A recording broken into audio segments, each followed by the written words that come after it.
오늘은 요한복음 7장 37절부터 53절까지 말씀을 전하겠습니다. 37절 이하부터 해서도 이제 예수에 대해서 누구냐, 과연 그가 메시아냐, 아니면은 그가 진짜 가짜냐, 아니면 진짜 메시아냐에 대한 논쟁들이 계속 벌어지고 있는 상황입니다. 이 초막절 기간 동안에 그 성전에서 예수님과 그 많은 사람들, 무리와의 대화를 오늘 7장도 이어가고 있죠. 8장까지도 계속 이어져 가고 있습니다.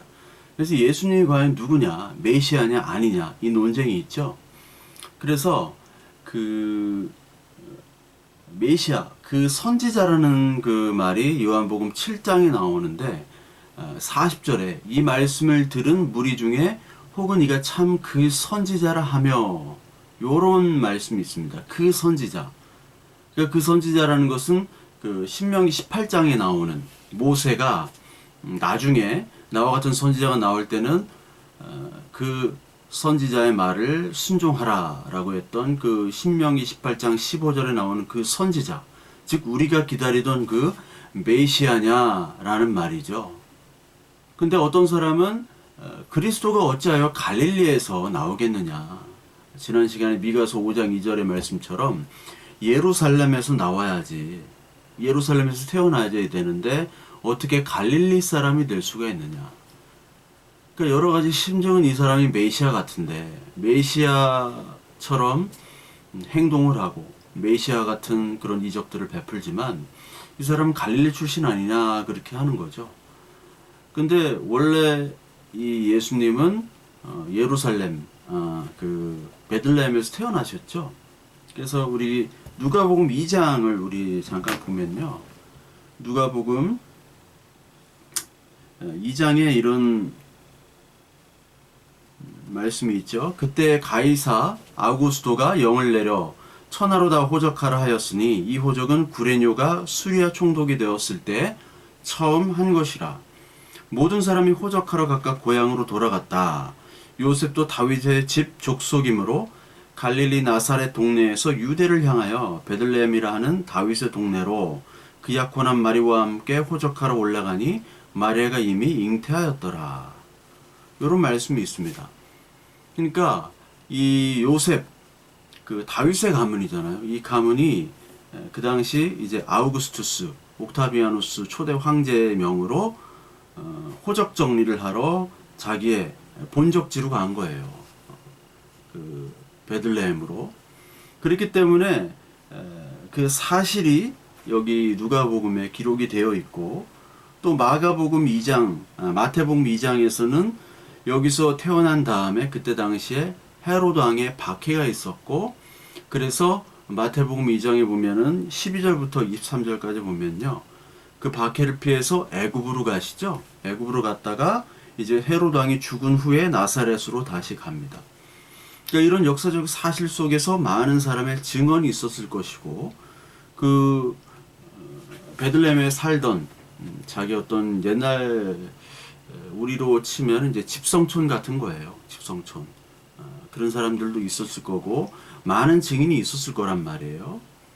그런데 그것들을 많이 거부를 하죠. 이 사람은 충분히 어떤 사실을 알매도 불구하고, 조사하면 다 나오는데 그럼에도 불구하고 특히 바리새인, 그 열성 유대인들, 율법주의자들은 이것을 애써 부인하려고 하는 그런 모습들이 여기서 보여집니다. 그러니까 일부러 부인하는 모습도 있고, 어떤 사람들은 이 사실에 대해서 의심스러워하고, 또 어떤 사람은 또 잘 모르는 사람이 있고, 어떤 사람은 메시아가 맞다라고 하는 다양한 의견들이 지금 이 성경 말씀 그 배경 속에서 벌어지고 있습니다. 그래서 우리가 지금 이 시대에 가장 많이 쓰는 말이 팩트 체크다, 그리고 가짜 뉴스가 많이 등장하지 않습니까? 그러니까 SNS도 많이 하고 이런 개인 미디어가 너무나 발전된 시대니까 우리가 어떠한 지식을 객관적으로 보기보다도 그런 사람들, 어떤 사람의 SNS나 그리고 유튜브나 이런 것들을 통해서 지식을 많이 얻게 됩니다. 그런데 그 중에 가짜가 너무나 많이 퍼져 있고요. 그리고 맹목적으로 따르는 사람도 많고, 그래서 그것이 팩트가 맞냐, 사실이 맞냐, 그거를 다 이제 얘기를 하고 있죠. 그러니까 어떻게 보면은 이 자기가 그것들을 알려고 하는 것보다도 손쉽게 어떤 지식들을 알려고 하는 경우들이 너무나 많아요. 그러니까 예전에는 책을 통해서 자기 연구를 통해서 이런 것들을 이루어졌는데, 서적이 가장 중요한 어떤 정확한 객관적인 지식이라고 아직도 저는 생각을 합니다. 책이. 근데 어떤 이 검색하는 그런 시대이기 때문에 사실이 아닌 것들에 우리가 너무나 집중하고 그것을 믿는 경향이 너무 많아요. 그러니까 여행 같은 거 뭐 일주일, 열흘 갔다 온 사람들이요, 거기서 수십 년 산 사람보다 어떻게 보면은 더 많이 얘기거리가 있고 더 많이 얘기할 수도 있어요. 더 많은 것들을 구경할 수도 있습니다. 저도 그런 것들을 많이 경험을 했어요. 독일에 사시는 50년 사신 그 삼촌보다 제가 더 많은 곳을 갔지만, 그렇다고 해서 제가 독일을 아느냐, 그건 아니거든요. 좀 많이 관광지만 다닌 거예요. 그러니까 한 열흘 구경한 사람은 서울을 더 잘 알 수가 있어요. 서울 사는 사람들은 남산이나 63빌딩 안 가볼 수도 있는데, 저처럼 이제 막 지방에서 온 사람은 63빌딩부터 가자, 롯데타워부터 가자, 남산을 꼭 구경하자. 여행객들은 그렇거든요. 더 잘한다고 막 떠들어 다니는데 더 잘 알 리가 없죠. 그러면서 그것들이 더 잘 아는 것처럼, 나는 이걸 잘 알아, 그 사람보다 더 많이 알아, 이렇게 계속해서 선전하고 광고를 하죠. 근데 실제로 그렇습니까? 아니잖아요. 그렇지 않죠. 거기에 사는 사람들의 모습, 실제의 모습들, 여행객들은 좋은 것만 보고 좋은 것만 먹고 그냥 구경하고 떠나는 사람들이기 때문에 실생활을 알지를 못해요. 마찬가지로 우리는 늘 껍데기를 가지고 진짜처럼 포장하고 그 진짜인 양 믿어버립니다.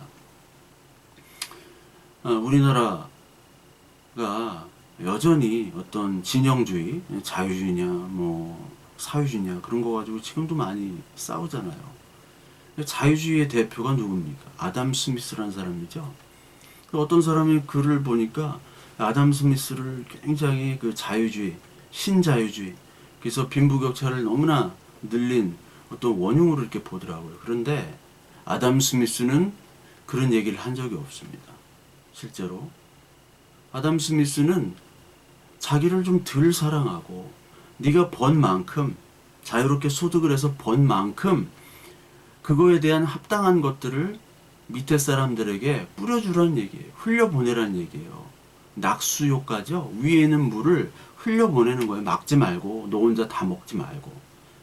그래서 나는 조금 사랑하고 다른 사람들을 조금 더 사랑하고 좀 품어라, 그렇게 늘 얘기했어요. 도적감정론에서도 얘기하고.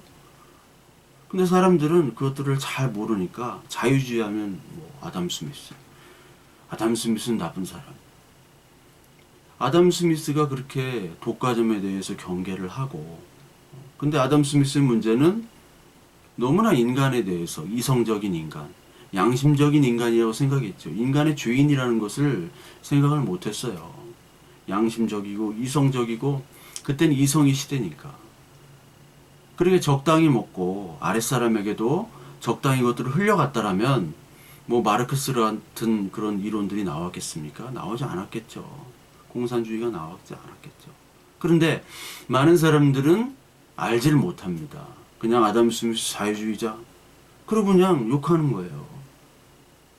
마찬가지입니다. 우리도 이 성경 나와 있는 이 계시록부터, 창세기부터 계시록까지 나온 이 성경에 대해서 우리가 전체적인 것들을 알아야 되는데, 조금 뭔가 듣고 조금 뭔가 공부했다고 뭔가 아는 것처럼 막 이거저거 섞어가지고 얘기하는 그런 것들이 너무나 많고, 그것을 휘둘린단 말이에요.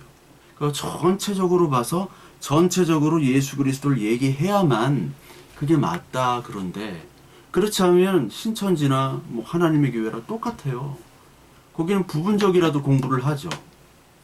교회는 그냥 일반 교회들이 부분적이라도 공부를 안 한단 말입니다. 여기 마찬가지로 예수 그리스도께서 이 땅에 왔는데 아무도 예수를 알지를 못하는 거예요. 바리새인과 서기관들이 그렇게 성경을 연구했음에도 불구하고 예수를 알지를 못하고 알아보지를 못하는 겁니다. 그래서 베들레헴의 떡집이잖아요. 그 떡집에 산떡이 오셔야 되는 거예요. 그래서 베들레헴으로 오시는 겁니다. 바리새인과 그 서기관들과 사두개파, 이런 사람들은 예수 그리스도가 볼 때 하나님의 말씀을 알지 못하니까 이 사람들은 빈 껍데기입니다. 오히려 예수 그리스도를 대적하니까 이 사람들은 독사 새끼다, 그리고 회칠한 무덤이다라는 그런 비난을 예수님으로 받으셨죠. 그러니까 독사 새끼라는 건 뭐냐면 뱀은 사탄을 얘기하잖아요. 거기서 이제 이 바리새인들이 열을 받은 거죠. 자기들을 사탄으로 얘기를 했다. 뱀이라는 것은 이 저주를 받은 후에 땅으로 기어다니죠. 뱀은 땅을 기어다닙니다. 하늘을 보질 못해요. 땅으로 계속 기어만 다닙니다. 그리고 뱀은 물을 잘 안 먹어요. 그 물이 그렇게 많이 필요가 없습니다. 이슬 내린 거 가지고 축축하고, 뱀은 물을 먹기보다도 피부로 많이 흡수를 많이 하죠. 물도 마시지만. 근데 많은 사람들, 우리 같은 인간들은 물이 대부분 인체를 구성하고 물이 많이 필요하죠. 물이. 그래서 오늘 이 요한복음 7장에 나오는 누구든지 목마르거든 내게로 와서 마셔라. 목마른 자가 마시는 겁니다. 이사야서 55장에 똑같은 말씀이 있죠. 이사야서 55장에 너희 모든 목마른 자들아 물로 나오라. 돈 없는 자도 오라. 너희는 와서 사 먹되 돈 없이 값 없이 와서 포도주와 젖을 사라. 너희가 어찌하여 양식이 아닌 것을 위하여 은을 달아주며 배부르게 하지 못한 것을 위하여 수고하느냐. 내게 듣고 들을지어다. 그리하면 너희가 좋은 것을 먹을 것이며 너희 자신들이 기름진 것으로 즐거움을 얻으리라. 너희는 귀를 기울이고 내게로 나와 들으라. 그리하면 너희의 영혼이 살리라. 내가 너희를 위하여 영원한 언약을 맺으리니 곧 다윗에게 허락한 확실한 은혜니라. 물로 나와 돈 없는 자도 오고 값없이 포도주와 젖을 사라는 얘기를 하세요.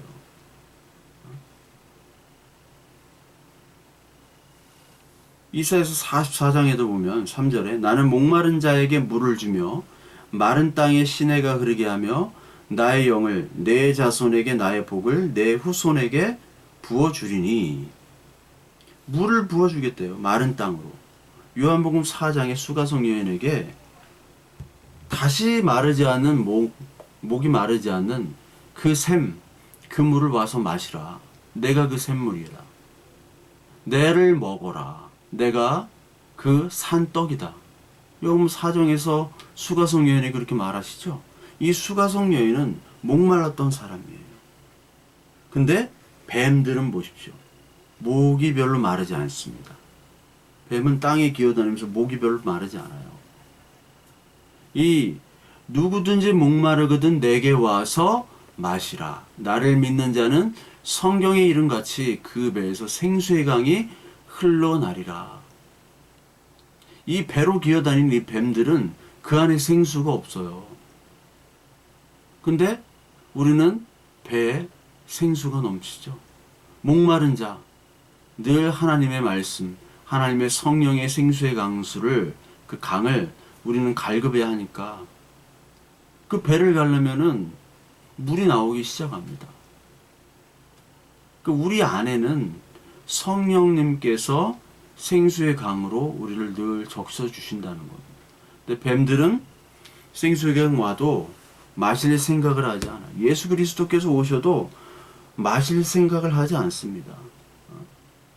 그 성전에서 오늘 이 생수의 강을 얘기하시는 거는 내가 생수의 강을 너에게, 성전 이렇게 푸는 행사 있잖아요. 거기다가 내가 바로 이 생수야라는 걸 보여주시고, 그리고 죄를 제거하고 죽음에서 해방하고, 그리고 너에게 자유와 생명을 주는 그 존재가 바로 나라는 것을 오늘 이 물 퍼주는 행사, 제사장들이 물 푸는 행사를 통해서 예수께서 보여주고 계시는 겁니다.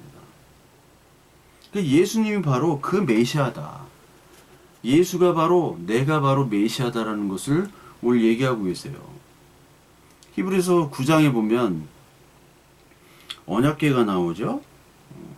언약궤에 세 가지 물건이 있습니다. 금향료와 그리고 언약궤 그리고 항아리, 아론의 쌍난 지팡이, 언약의 돌판, 이것들이 있죠. 그 히브리서 9장에 보면 언약궤, 만나를 담은 금 항아리, 아론의 쌍난 지팡이, 언약의 돌판들이 있다 이렇게 얘기해요. 그러면서 히브리서 9장 5절에 그 위에 속죄소를 덮는 영광의 그룹들이 있으니 이것들에 관하여는 이제 낱낱이 말할 수 없노라. 이 세 가지 만나와 아론의 쌍난 지팡이 그리고 언약의 돌판들은 두 가지를 늘 말씀한다고 얘기를 드렸죠. 인간의 불순종, 언약 돌판할 때 그 우상의 제물을 먹으면서 음행을 하면서 파티를 벌였잖아요. 모세가 갔을 때 이것이 바로 하나님이다, 여호와다, 우리를 이끈 엘로힘 여호와다라고 얘기하면서 금송아지를 만들었고, 아론의 쌍난 지팡이, 아론에 대적했던 사람들, 그렇죠? 그래서 하나님께서 아론의 지팡이만 싸게 나게 하시고, 그리고 만나는 불순종이었다는 겁니다. 안식일에 거두러 가지 말라고 하셨는데도 불구하고 안식일에 거두고 썩게 하고, 그 탐욕과 욕심, 이것들을 언약궤에다 닫은 다음에 거기다 피를 뿌리는 시은자, 은혜를 베푸는 장소죠. 1년에 한 번 대제사장이 가서 피를 붓잖아요. 그 피를 붓지 않으면 우리의 죄악이 그대로 드러나는 겁니다. 그럼 우리는 죽게 되는 거죠. 그래서 언약궤를 열면 죽게 되리라 하는 말이 바로 그 말이에요. 너희들의 죄악이 바로 드러나니까 예수 그리스도의 중보가 없다라는 거예요. 그래서 히브리서 9장 9절에 보니까 이 장막은 현재까지의 비유니 이에 따라 드리는 예물과 제사는 섬기는 자를 그 양심상 온전하게 할 수 없나니 제사를 통해서 우리의 죄를 씻을 수 없다는 얘기입니다. 이런 것은 먹고 마시는 것과 여러 가지 씻는 것과 함께 육체의 예법일 뿐이며 개혁할 때까지 맡겨둔 것이니라. 그리스도께서는 장래 좋은 일의 대제사장으로 오사 손으로 짓지 아니한 것, 곧 이 창조에 속하지 아니한 더 크고 온전한 장막으로 말미암아 염소와 송아지의 피로 하지 아니하고 오직 자기의 피로 영원한 속죄를 이루사 단번에 성소에 들어가셨느니라.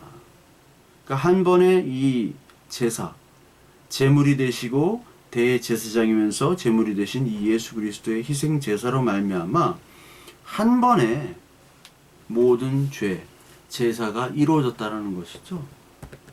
그러니까 이게 바로 메시아의 모습이고, 그걸 하시기 위해서 예수가 메시아로 오신 거예요. 그런데 이 사람들은 엉뚱한 메시아를 지금 찾으며 열심히 아직도 제사를 찾고 율법을 찾고 그 율법으로 예수를 죽이게 되는 거죠.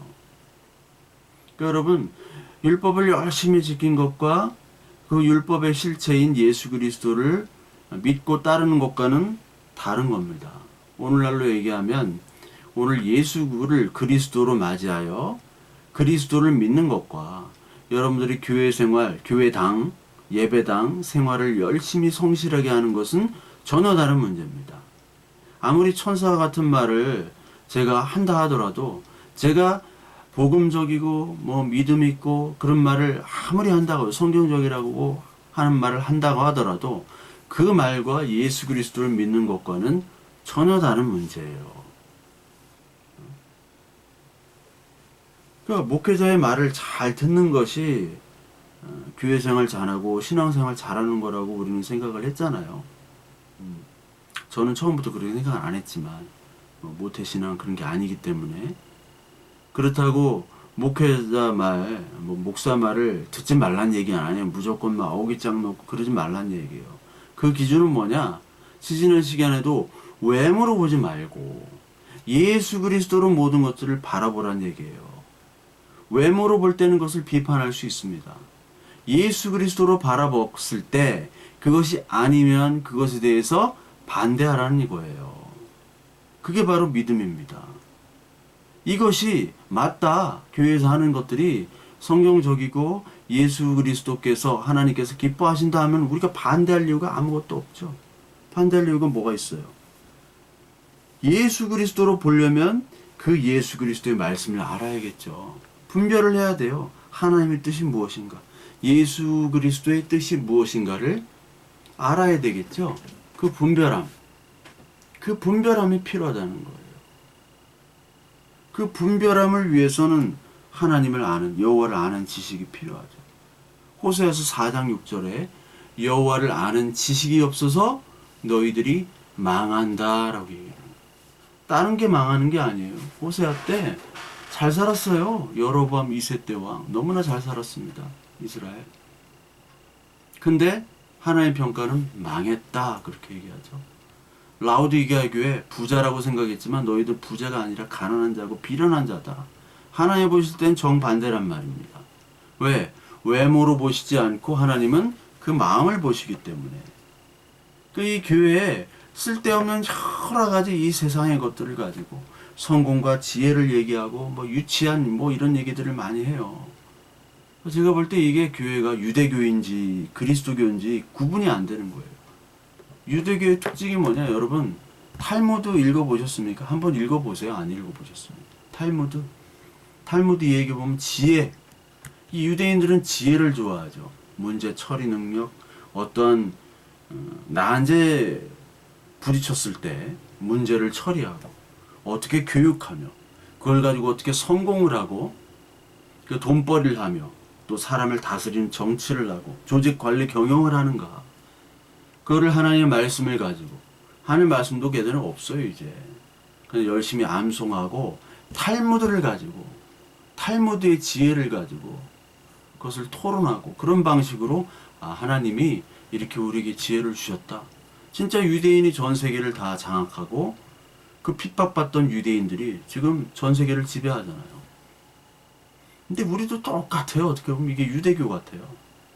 성공 공식 예화, 그렇죠? 기도응답의 방법, 성공, 가정의 행복, 건강, 투자, 지혜, 교육. 우리나라 교육이라고 하면 너무나 좋아하죠. 교육하는 방법, 경영, 이런 것들을 성경의 말씀을 가지고 열심히 이것들을 따라가려고 하잖아요. 근데 실제로 한국이 세계 최고의 테크놀로지 국가가 됐고 과학기술 국가며 가장 최고의 민주주의 국가, 아시아에서 유일한 서구적 민주주의를 하는 나라잖아요. 아시아 전체의 우리나라는 민주주의 국가입니다. 일본도 민주주의 국가가 아니에요. 경제성장, 가장 편하고 안전한 나라, 세계에서 가장 잘 사는 나라가 지금 됐단 말이죠. 하나님의 축복이다. 우리가 이렇게 지혜를 구했더니 그런 공식이 돼버린 거예요. 유대인처럼 똑같아요. 그리고 감사합니다. 아멘. 여기에 뭐가 없느냐? 우리 안에 처절한 신앙 고백이 유대교도 없고요. 개신교도 없어졌어요. 교회도. 유대교에 무슨 거기에 신앙 고백이 있습니까? 무슨 죄의 고백이 있어요? 무슨 심판과 하나님의 은혜가 있어요? 예수 그리스도 필요 없단 말이에요. 자기가 다 이뤘기 때문에. 뱀처럼 땅에 기대어 다니면서 땅의 것들을 다 먹었어요. 공격할 때만 그냥 코브라처럼 막 이렇게 세워가지고, 공격할 때만 목을 들어서 하늘을 봐요. 공격할 때만 하나님 말씀을 끄집어내요. 그게 사탄이거든요. 공격할 때, 남을 공격할 때, 남을 미혹할 때, 그때 고개를 듭니다. 그때 하나님의 말씀을 이용하고요. 하나님의 이름을 동요해요. 하나님의 이름, 그 여호와의 이름을 망령되이 여기지 말라고 하나님께서 십계명에 말하셨는데도 불구하고 공격하고 미혹할 때 그것들을 이용한단 말이에요. 예수님께서 유대 광야 때 사탄에게 미혹받을 때 사탄이 하나님의 말씀을 이용했죠. 그러니까 이 땅의 것들만 배부르지 하늘에서 오는 생수를 뱀은 싫어한단 말이에요. 뱀. 그게 바로 뱀입니다. 오늘 이 생수를 푸는 이 장소가 그 예루살렘 성전 안인데, 그때는 성전이 굉장히 컸습니다. 근데 그 성전 안에 어디서 푸느냐? 실로암에서 풉니다. 실로암. 뭐 찬양으로 너무나 유명한 실로암. 실로암에서 푸는데, 원래 실로암이 그렇게 있던 암이 그 연못이 아니에요. 밖에 있는 기온샘에서 끌어다가 이 실로암을 만든 겁니다. 그게 언제 만들어졌냐면 열왕기하 20장에 보면은 기원전 740년경, 그때 아수르와의 정된 사네립이 포위됐을 때 그것들을 이 히스기야 왕이 아마 포위 전쟁 때 대비해 가지고 그 기온샘에서부터 실로암까지 뚫는 지하 터널, 그 수로를 만들었어요. 지금도 예루살렘에 가면 있습니다. 지하 터널 대공사. 이게 그 길이가 500여 미터가 넘는데, 뭐 500m인지 700m인지 그 정도 돼요. 근데 이 낙차가 1m가 안 돼요. 그 거리를 이렇게 그 기술로, 그 당시 참 좋은 기술이죠. 엄청난 기술로 낙차를 내가지고 이렇게 흐르게 만들었단 말이죠. 그래서 만든 게 이제 실로암입니다. 실로암의 뜻이 뭐냐면 요한복음 9장 7절에 나와요. 요한복음 9장 7절에 보면 보냄받는다라는 뜻이 나와요. 보냄받는다. 요한복음 9장 7절에 보니까 실로암은 번역하면 보냄을 받았다라는 뜻이라. 이 실로암에서 맹인이, 눈먼 자가 눈을 뜨죠. 맹인, 치료를 받는다는 겁니다. 우리는 다 맹인이에요. 다 죄인이라는 뜻입니다. 죄인이 치료를 받게 돼요. 실로암에서. 근데 이 실로암의 물이 어디서 나오느냐? 기온샘에서 나오는 겁니다. 실로암은 어떻게 보면 인간이 이렇게 만들어 놓은 인공적인 어떤 연못이에요. 근데 기온샘은 하나님이 만든 거죠. 하나님이 이 산과 물과 이 온 우주를 만드셨잖아요. 하늘에서 비가 내려서 그 물로 이제 기온샘에서부터 실로암으로 들어가는 겁니다. 생수로 오신 그 하나님, 생명이 떡이신 그 하나님, 자유로운 그 하나님 자체이신 예수, 그 그리스도께서 이 땅의 성전으로 들어가는 거예요. 인간이 만들어 놓은 성전, 인간이 만들어 놓은 율법의 틀 아래 하나님 그 예수 그리스도가 보냄받아지는 겁니다. 생수로 보냄받아져 가지고 그 생수가 눈먼 자를 눈뜨게 하고 죽은 자를 치료하고 병든 자를 치료하고 죽은 자를 살리시는 이 역사를 하시는 거예요. 그때 이 제사장들이 이 물을 퍼다가 번제단에다 뿌리거든요. 번제단. 그 예수님께서 이 번제단에 물이 적셔져야 돼요. 즉 예수님께서 번제로 오신 겁니다. 번제의 제물로 오셨어요. 이 생수가. 그 생수는 성령을 얘기한다고 나오죠. 오늘 7장 39절에 예수께서 아직 영광을 받지 못하시는 거로 성령이 아직 저에게 계시지 아니하더라. 이는 그를 믿는 자 받을 성령을 가리켜서 말씀하신 것이라. 그 생수의 강이라는 것이 바로 성령입니다. 성령은 뭐냐면 예수님의 일들을 대신하시는 거예요. 성령 하나님입니다. 예수님의 말들을 다 알아들 수 있도록 하시는 거예요. 예수님의 보혜사입니다. 내가 다른 보혜사를 보낸다. 나도 보혜사지만 나와 똑같은 보혜사를 너희에게 보낸다죠. 나는 죽으니까 제단에서 뿌려져 가지고 죽고 내가 뿌려져 가지고 그 물이 이스라엘 전체를 살리게 되는 그런 물로 가야 된다라는 겁니다. 이게 에스겔서 47장에 나오는 것과 계시록 22장에 나오는 그 물이 다 이스라엘 전체로 뿌려져 가지고 흘러나가 가지고 성전으로부터 흘러나가서 생명이 돼서 다른 사람들, 다른 영혼들 생명실과 열매를 맺게 하는 그런 축복을 너에게 주신다고 말씀을 하는 것. 그것이 바로 요한복음, 계시록, 그리고 구약, 에스겔 다 나오잖아요. 그 일관되게 성경은 처음부터 끝까지 예수 그리스도를 얘기하는 겁니다. 성전으로 오신 거예요. 성전에서 율법의 틀 안에서 죽으신 겁니다. 그 예수 그리스도께서 죽으셔야지 보혜사 성령이 오는 거예요. 요한복음 14장 6절에 보면 이런 말씀이 있습니다.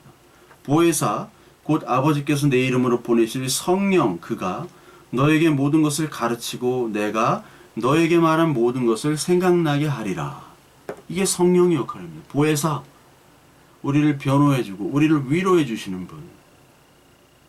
예수님은 떠나갔지만, 그리스도는 갔지만 하나님이신 성령 하나님께서 다시 우리에게 오셔서 우리를 보호하시고 우리를 참소하는 그런 악한 영들, 악한 마귀들, 그들로부터 우리를 변호해 주시는 분이라는 겁니다.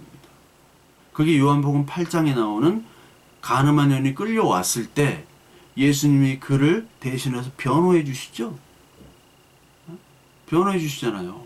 니들 중에 죄 없는 자가 돌로 치라. 이것보다 더 훌륭한 변호사가 어디 있습니까?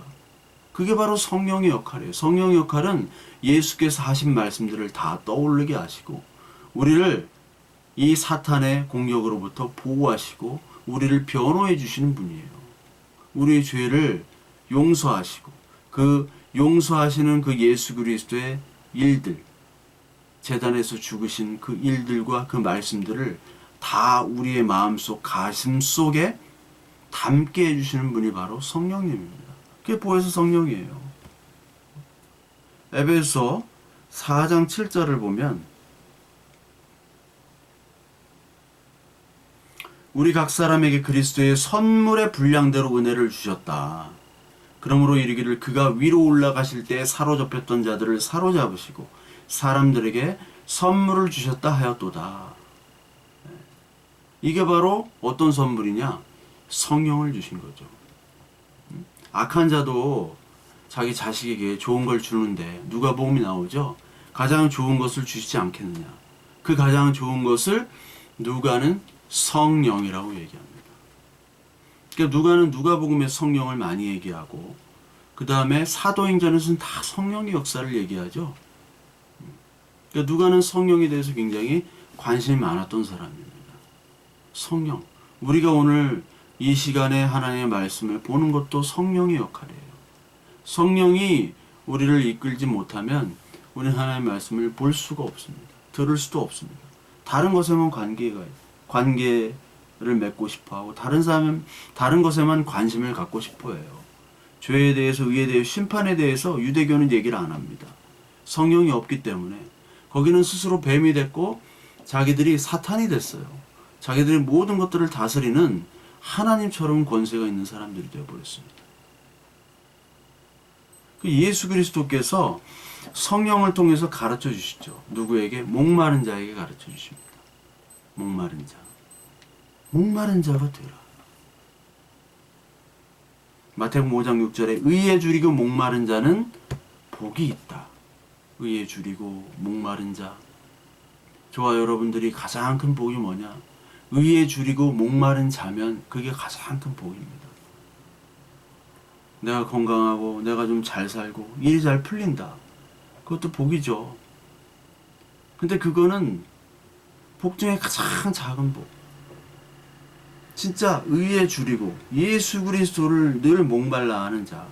이 사람들이 가장 큰 복이에요. 하나님, 저에게 가장 큰 복, 예수 그리스도의 복을 주세요. 목마른 자 되게 해주세요. 의에 줄이고 목마른 자가 되게 해주세요. 생수에 목마르지 않는 자에게는 예수 그리스도께서 오셔도 그 생수를 먹질 않아요. 뱀 같은 자들이기 때문에. 그런 자들이 예수님께서는 바리새인과 서기관들, 특히 여기 나오는 사내들이 공의회, 이게 71명으로 구성됐는데 이게 원래 기원이 민수기 11장 16절에 나오는 모세가 70장로를 세우죠. 70인. 여기서부터 유래가 된 겁니다. 여기 이 사람들, 바리새인, 서기관들, 이 사람들이 갑자기 듣보잡 예수가 온 거예요. 그래서 자기보다 더 많은 것들을 알고요. 그리고 이적을 베풀고요. 다른 사람들이 그 예수의 말을 들으면 다 감화감동하고 카리스마, 은혜가 넘치는 말. 메시아라고 다 믿으니까 자기의 영업에 방해가 되는 겁니다. 하나님의 이름으로 자기가 진짜 덕 보면서 많이 잘 챙겨 먹었는데 이 예수가 와서 자기 영업을 방해하는 거예요. 말하자면.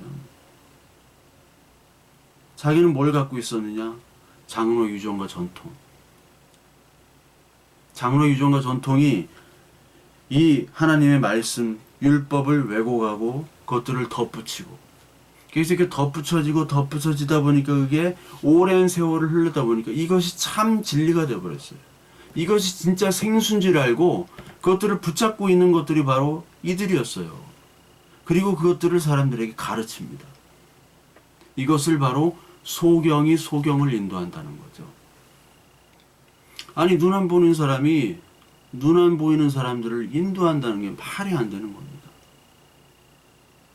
근데 그거를 붙잡고 있어야 돼요. 자기의 밥줄이기 때문에. 예수님이 용서가 안 됩니다. 그 예수님이 오신 그 참 생수, 이 생수는 더러운 물이야. 이건 안 돼. 우리가 가지고 있는 이 물을 마셔야 돼. 그렇게 주장하고 있어요. 진짜 참물, 참 생수가 오셨음에도 불구하고 그건 오염된 거야. 자기 인간이 만든 것들을 더 추구하죠. 그게 깨끗하고 그게 옳은 거야. 산에 있는 계곡물들 마셔보셨습니까? 우리 한국에는 마실 수 있는 물이 별로 없어요. 계곡에도. 워낙 인구도 많고 등산 가고. 근데 외국은 자연 보호를 철저하게 합니다. 그리고 땅은 넓은데 인구가 별로 없잖아요. 뭐 미국이나 남미나 러시아 이런데 철저하게 합니다. 철저하게 하보다도 별로 개발을 안 해요. 개발에 관심이 없어요. 우리나라 같은 막 거의 커피숍에다가 뭐 매기 매운탕집 해가지고 막 벌써 끝났을 텐데 그걸 철저하게 자연 보호를 합니다. 그래서 그 물맛이 아주 기가 막혀요. 인간이 손을 안 댔는데 정수를 할 필요가 없어요. 거기 햇빛이 자연스럽게 소독도 됩니다.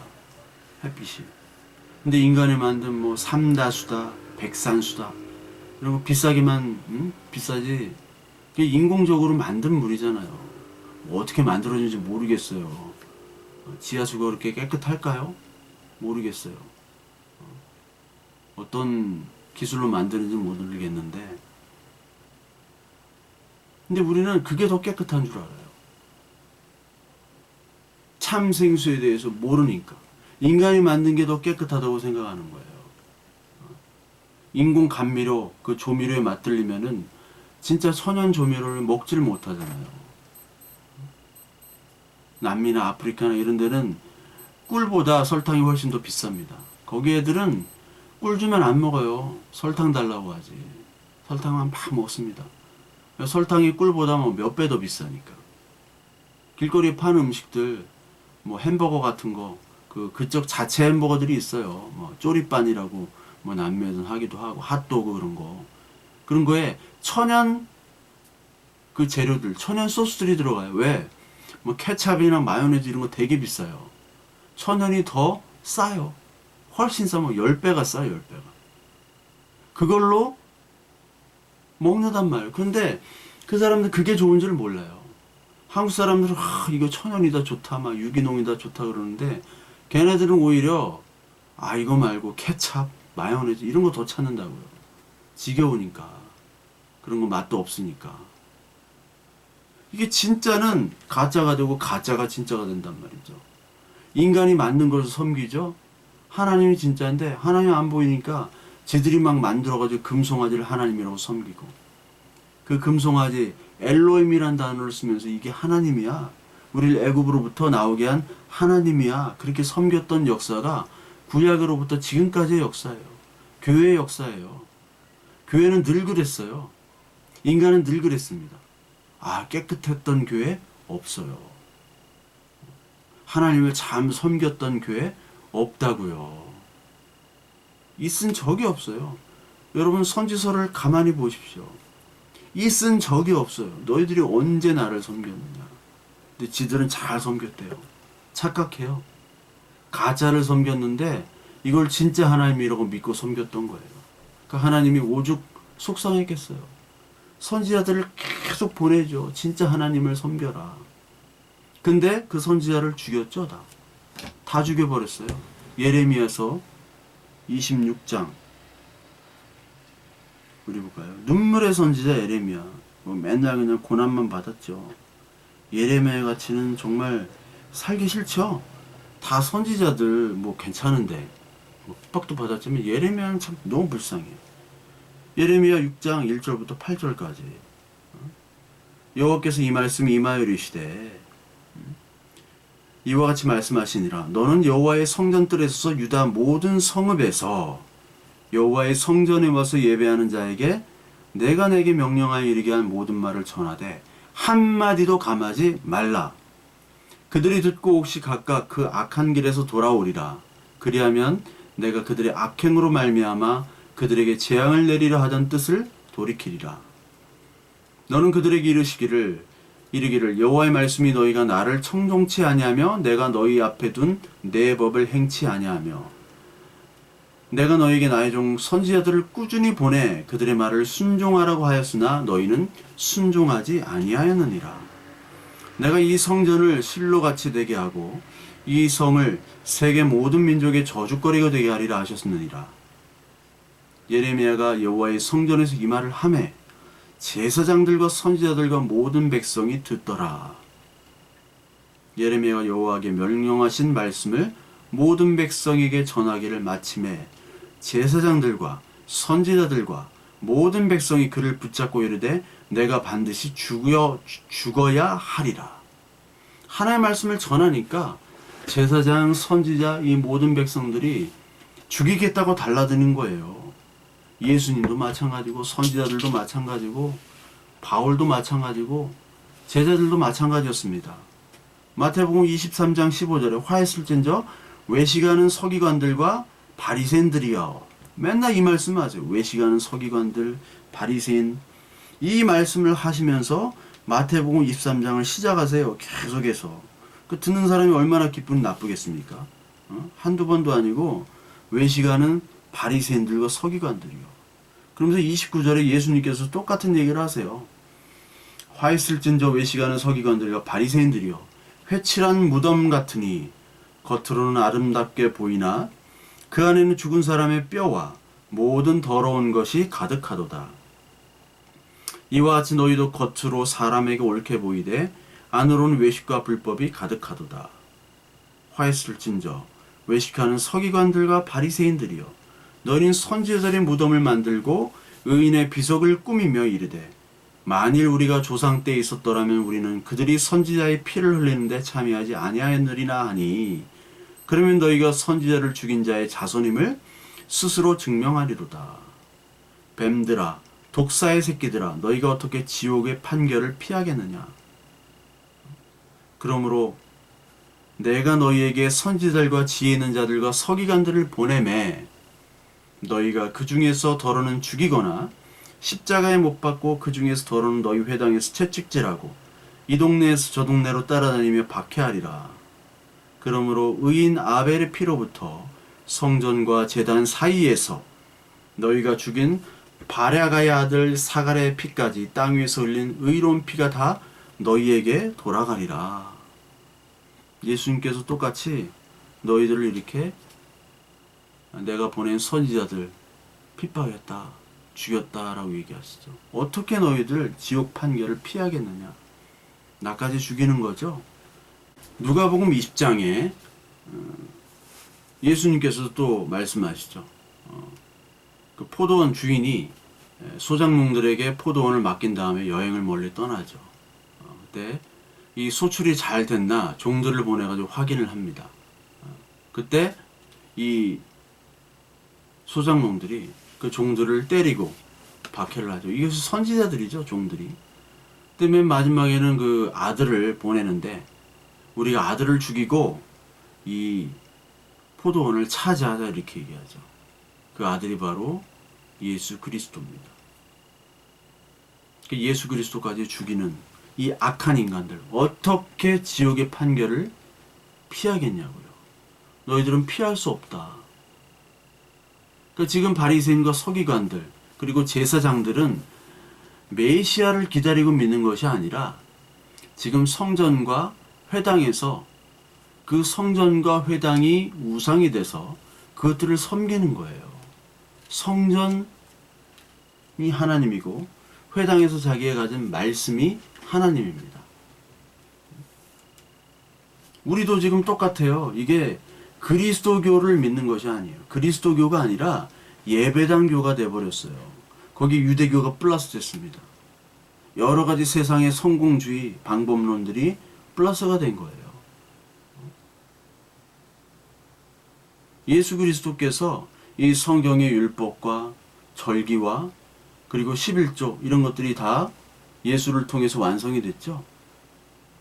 근데 이 교회에서 11조와 절기를 건드리면 이단으로 몰립니다. 하나님의 말씀을 전해도 이단으로 몰려요. 왜?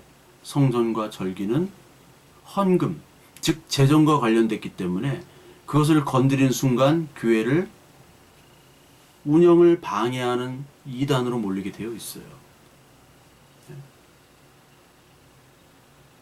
교회 목사, 장로, 권사, 위임 목사, 그리고 원로 목사, 그리고 직분 투표들 돈이 오갑니다. 직분에 따라 돈이 정해져 있어요. 교회마다 다 형편이 다르지만 그 뭐라고 하면 안 됩니다. 그 돈 한 만큼 낸 만큼 나의 권리를 주장하는 거예요. 그걸 얘기하면은 직분 받겠다고 하는 사람이 뭐라고 해요. 교회 위임 목사, 원로 목사 선거도 불법 선거도 많고, 그리고 어떤 신개발단지에 그 종교 부지들이 있습니다. 이거를 교회끼리 차명으로 우리는 들어갈 형편이 안 되니까 이름을 빌려줄게. 우리가 당첨되면 커미션을 달라. 그런 것도 많습니다. 뭐 말하자면 여러 가지 많은데 하나님의 말씀을 전하면서 이런 것들은 잘못됐다. 사회에서도 기본적으로 하지 않는 건데 교회에서 하면 어떡하냐. 말하는 순간 그 사람은 이단이 되고요. 그 사람은 더 이상 목사직을 할 수가 없어요. 그래, 네 말 옳은데 그건 네가 나중에 개척해서 하든지 말든지 해. 지금은 니대로 따라. 아니면 너 이거 가지고 밥 못 먹고 살아. 너 목회 못해. 그게 현실이에요. 이 교회는요 지금 교단별로 조직과 기구화가 됐습니다. 조직과 기구란 뜻이 뭐냐? 조직 기구 한자 뜻이 뭐 일본 말인데 다 이게 조직 기구 한자가 다 옷감을 만드는 틀, 그리고 날실과 시실, 이게 바로 조직과 기구예요. 원래 뜻이. 그 틀 속에 날실과 시실이 다 촘촘히 연결돼야 됩니다. 근데 그 중에 한 올이라도 잘못되면 그 전체 옷감이 다 상하게 되죠. 한 올 풀면은 쭉 다 잡아당기면 옷이 망가지잖아요. 하나가 삐뚤어지면 한 올이라도 나가면 다 엉망이 되듯이 이 조직으로 똘똘 뭉친 이 예배당 신앙에서 한 명이라도 딴소리를 하면요 조직이 와야 돼요. 그래서 교회에서 다른 말을 하지 못하도록 하는 겁니다. 한 마음, 한 뜻으로.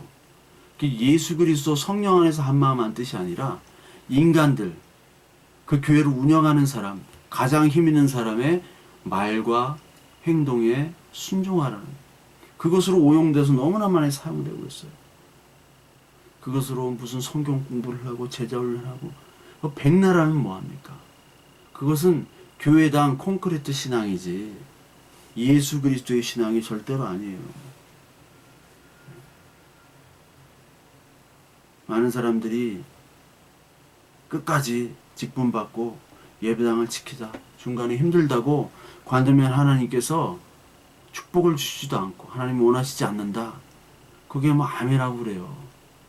결국 교회 빚값지 않은 얘기를 그렇게 하나님 팔아가지고 하는 겁니다.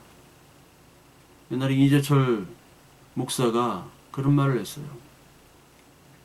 다 옳은 말은 아니지만 이 산이 교회라고 하면 그 산을 구성하는 많은 나무들은 바로 그 안에 있는 교인들이다. 근데 목사는 누구냐? 그 산에 왔다 가는 그냥 바람일 뿐이다. 근데 왔다 가는 그 바람이 퇴직금과 전별금은 뭐고 퇴직금은 뭔지 모르겠지만 전별금, 퇴직금, 집과 차와 그리고 죽을 때까지의 월급을 받는다. 이게 종교 장사지 뭐냐라고 얘기를 하시더라고요. 100% 맞는 말입니다. 왔다 가는 바람이에요. 근데 바람을 이 나무들은 알질 못합니다. 바람에게 맡겨요. 자기가 쓰러지거나 말거나 바람이 하는 대로 이 산이 황폐화되든지 말든지 그러니까 다 같은 통속이라는 거예요. 그게 종교 장사죠. 받고 떠나는 사람 바람처럼 바람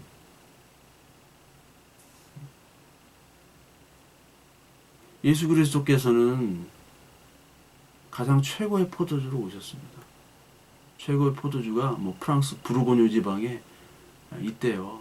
로마네 꽁띠라고 아주 유명한 세계 최고의 포도주랍니다. 로마네 꽁띠. 그 로마네 꽁띠 같은 최고의 포도주로 오셨는데 이 인간들이 거기다 막 물을 섞고요.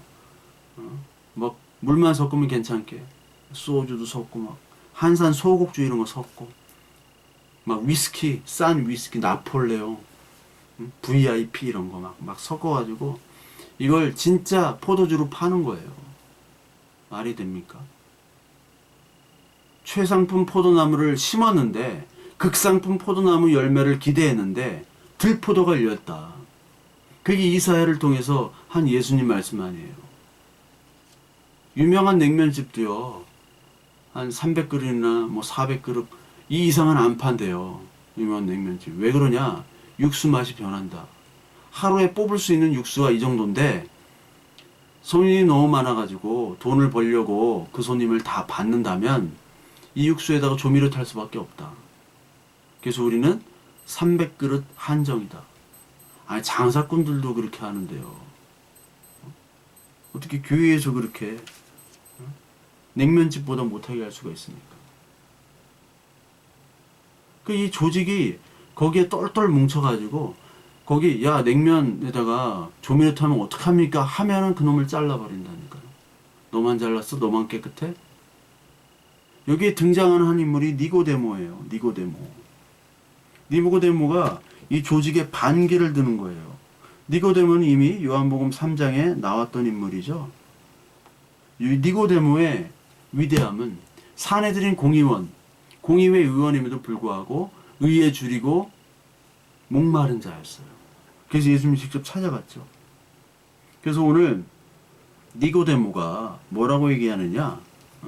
우리 율법은 사람의 말을 듣고 그 행한 것을 알기 전에 심판하느냐? 이게 신명기 1장 16절하고 19장 15절에 나오는 말이에요. 피고의 원고, 피고 주장을 다 듣고 우리가 처리해야지 어떻게 율법에도 나오지 않은 이 사람을 같이 죄인이라고 여겨가지고 처리를 하느냐. 말도 안 된다. 예수님을 보호하려고 한 거죠. 예수님 메시아인지 아니까. 예수 그리스도를 믿은 거예요. 니고데모는. 그런데 이들이 한 말, 그들이 대답하여 이르되 너도 갈릴리에서 왔느냐? 갈릴리에서는 선지자가 나지 못하느니라. 너도 예수쟁이냐? 너 예수 믿느냐? 너 배신자야. 정부에 대해서 정부가 잘하는 거는 칭찬도 하고 정부가 못하는 것은 뭐라고 할 수도 있잖아요. 근데 잘한다고 하면 너 대깨문이야? 그러고 못한다고 하면 너 빨갱이야? 이러는 거가 똑같아요. 무조건 자기의 기준이에요. 내 기준, 내 눈과 귀과 입이 기준, 여기 외엔 다 적입니다. 우리 조직 식구 아니면 다 적이에요. 7장 49절 율법을 알지 못하는 이 무리는 저주를 받은 자더라. 지들이 율법을 알지 못하는데 예수 그리스도나 이 같은 공의의원 니고데모나 예수의 편을 들었다는 이유로 다 저주를 받은 자라고 얘기해요. 너 율법 모르지? 우린 율법 아는데? 우린 하나님의 축복을 받은 자들인데? 너는 저주를 받은 자야. 율법이 뭐야? 율법을 모르는 자들이 지금 맨날 율법 얘기하고요. 하나님 모르는 자들이 하나님 얘기하며 하나님 은혜를 모르는 자들이 맨날 밥만 먹고 입만 벌리면 하나님의 은혜, 아버지의 은혜, 음성을 들었다. 아버지는 사랑이다. 맨날 이러고 다닌다고요. 로마서 3장 19절에 우리가 알거니와 무릇 율법이 말하는 바 율법 아래에 있는 자들에게는 말하는 것이나 이는 모든 입을 막고 온 세상에 하나님의 심판 아래 있게 하려며 그러므로 율법의 행위로는 그 앞에 의롭다 하심을 얻을 육체가 없나니 율법으로는 죄를 깨달음이니라. 율법으로는 죄를 깨닫는 것으로 하나님께서 주셨습니다. 하나님을 알지도 못하며 외치고 기도하고 전도하고 가르치지 말라는 거예요. 율법은 너희를 가지고 있는 게 하나님이 주신 것이다. 율법은 죄를 깨닫는 것이지 그것이 하나님을 드러내는 것이 아니다. 하나님이 대치되지 않는 예수 그리스도만이 율법을 완성하시는 분이다. 거기에는 이 죄를 덮으시는 니들은 율법을 통해서 의인이 될 수 없습니까? 사랑과 공의가 같이 있다. 그것이 바로 요한복음 8장으로 넘어가는 가늠한 여인과의 대화에서 예수 그리스도의 사랑과 공의가 나타나기 시작하는 겁니다. 그 사랑과 공의에 대해서는 다음 시간에 요한복음 8장에서 같이 말씀을 나누도록 하겠습니다.